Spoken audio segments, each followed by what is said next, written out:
오늘 함께 보실 하나님의 말씀은 예레미야 15장입니다. 말씀 봉독은 19절에서 21절까지 하겠습니다.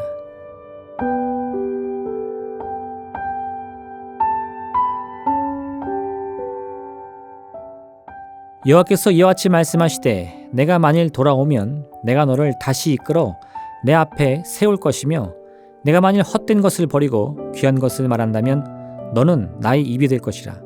그들은 내게로 돌아오려니와 너는 그들에게로 돌아가지 말지니라. 내가 너로 이 백성 앞에 견고한 녹성벽이 되게 하리니 그들이 너를 칠지라도 이기지 못할 것은 내가 너와 함께하여 너를 구하여 건짐이라. 여호와의 말씀이니라.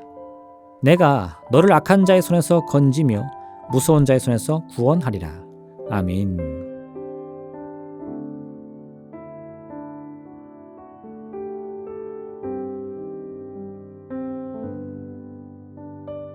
예레미야 15장에서 하나님께서는 더 이상 이스라엘을 불쌍히 여기지 않으실 것이라고 말씀합니다. 심지어는 모세나 사무엘이 지금 하나님 앞에 서 있다 할지라도 하나님의 마음을 돌이킬 수 없을 것이라고 말씀합니다. 이 말씀을 들은 예레미야는 크게 낙심하며 자신의 운명은 물론이거니와 이스라엘 민족의 운명을 한탄하여 하나님께 탄식의 소리를 높입니다.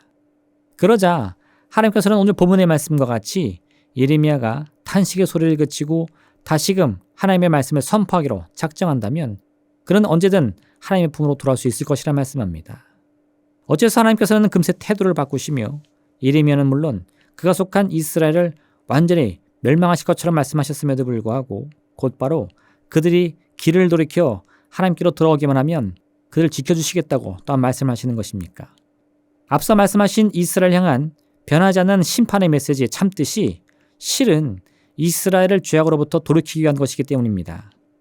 이런 하나님의 뜻을 예레미야에게 알리기 위해 하나님께서는 누구보다 먼저 예레미야에게 심판의 말씀을 주십니다. 예레미야는 하나님의 말씀을 듣는 즉시 그 마음에 낙심이 가득했습니다. 조국의 멸망에 관한 하나님의 말씀을 듣는 것도 힘든 일인데도 예레미야는 그 말씀을 백성들 앞에서 선포를 해야만 하는 임무가 또다시 주어졌습니다. 그래서 그는 자신의 운명이 마치 재앙과 같다고 고백할 정도였습니다. 내게 재앙이로다 나의 어머니여, 어머니께서 나를 온 세계에 다투는 자와 싸우는 자를 만날 때로 나오셨도다. 내가 꾸어주지도 아니하였고 사람이 내게 꾸지도 아니하였건만은 다 나를 저주하는도다. 절망이 그에게 찾아왔을 때 하나님께서는 예레미야가 헛된 것을 버리고 귀한 것을 말하기로 작정하면 언제든 그는 다시 하나님의 입이 될 수 있다고 말씀합니다. 예레미야가 하나님께 부름을 받은 이후에 헛된 것을 말해왔을까요? 어째서 하나님께서는 그에게 헛된 것을 버리고 귀한 것을 말하라고 말씀하신 것일까요? 예레미야의 과거의 삶이 어떠했든 상관없이 그가 하나님의 부르심을 받은 이후에는 결코 헛된 것을 말했을 리가 없습니다. 그럼에도 하나님께서 다시 한번 헛된 것을 버리라고 말씀한 이유는 사실 예레미야가 하나님의 선지자가 될 수 있는 조건이라는 것이 실은 아무런 의미가 없기 때문임을 나타내고자 하는 것입니다. 예레미야는 무엇인가를 성취하여 하나님으로부터 부르심을 받은 것이 아닙니다. 그는 이미 부르심을 받았으며 하나님께서는 그 택함이 그가 모태에서 짐을 받기 전부터였다고 말씀합니다. 즉 예레미야의 운명은 그가 세상에 태어나기도 전부터 이미 결정이 되어 있었습니다. 근데 이제 와서 또다시 예레미야에게 새로운 조건을 통해 하나님의 부르심을 받은 선지자가 될 것이라 말씀하신 이유가 도대체 무엇입니까? 이를 통해 예레미야는 자신의 마음과 생각이 어떠하든 상관없이 이미 하나님의 택하심을 받은 선지자인 것을 마음 깊이 깨달아야만 했던 것입니다. 예레미야의 운명은 하나님이 주관하십니다. 그러니 예레미야 자신의 선택이나 고민은 이제 아무런 의미가 없습니다. 그리고 이러한 예레미야의 경험은 고스란히 이스라엘에게 대입될 수 있었습니다. 하나님과 이스라엘의 관계는 이스라엘의 편에서 뭔가 하나님의 마음을 움직일 만한 대단한 일을 이뤘기 때문이 아니었습니다. 하나님께서는 어느 날 갑자기 아브라함을 부르셨고 그에게 자손에 관한 약속을 주셨습니다. 그리고 그 약속 그대로 아브라함의 자손들은 큰 민족을 이루게 된 것입니다. 그러니 이스라엘이 지금 범죄함으로 하나님께서 그들을 심판하실지언정 하나님과 이스라엘 사이가 갈라지는 일은 없을 것입니다. 하나님의 심판은 그 자체로 이스라엘을 죄로부터 구원하기 위한 또 다른 구원 계획이었으며 이를 통해 하나님과 이스라엘이 다시금 회복되기를 간절히 바라셨다는 것입니다. 따라서 이스라엘 편에서 해야 할 일은 하나님을 멀리 해왔던 자신들의 삶의 방향을 바꾸어 다시금 하나님께로 돌이키기만 하면 되는 것이었습니다. 예수님께서 가난바다 현장에서 잡혀온 여인을 아무런 조건 없이 용서해 주신 것처럼 우리는 언제든 죄로 가득한 우리의 삶을 돌이키려고 작정하기만 하면 하나님께서는 반드시 우리를 다시금 하나님의 자녀로 받아주시는 것입니다. 다윗이 육체의 정욕을 누르지 못하고 남편이 있는 여인을 취했을 때 하나님께서는 그를 징벌하십니다. 다윗과 바세바 사이에서 태어난 아이는 얼마 지나지 않아 목숨을 잃고 만 것입니다. 다윗은 아이가 병들었을 때 금식하며 하나님께 매달려왔습니다. 이 아이만큼은 살려달라고 말입니다. 그런데 그 아이는 살지 못했습니다. 왕의 신하들은 아이가 살아있을 때에도 금식을 하며 기도했던 왕이 사랑하는 아이의 죽음을 알게 되면 더욱 크게 낙심할 것이 염려되었습니다. 그래서 어느 누구 하나 이 소식을 왕에게 전달하지를 못했습니다. 다윗은 신하들이 자신 주변에서 수군대는 것을 보고서는 직감적으로 그 아이가 이미 죽었음을 알게 됩니다. 신하들을 불러서 아이의 상태를 확인해 보니 아이나 다를까 아이는 이미 숨이 끊어지고 말았습니다. 소식을 들은 다윗은 자리에서 일어나서 몸을 씻고 기름을 바르고 왕의 의복을 입습니다. 신하들에게 명령하여 음식을 차려 하고는 식사를 합니다.